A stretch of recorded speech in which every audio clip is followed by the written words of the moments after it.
కేసులు పెట్టిన వాళ్ళు మీరు ఒకసారి లేండి.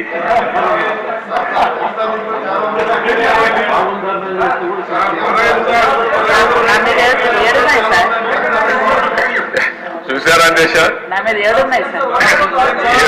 7 కేసులు ఉన్నాయి.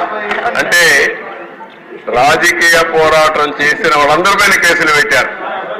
అంటే ఇంకెప్పటికీ బయట రాకూడదు అనుకున్నారు కానీ నేరుగా ప్రజలు ఆలోచించి అసెంబ్లీ పంపించారు అధ్యక్ష. అందరినీ మెజారిటీ మీరు చూశారు. ఆనాటి పాలనలో మనందరూ బాధితులే అసెంబ్లీ నుండి అందరూ. Thank you.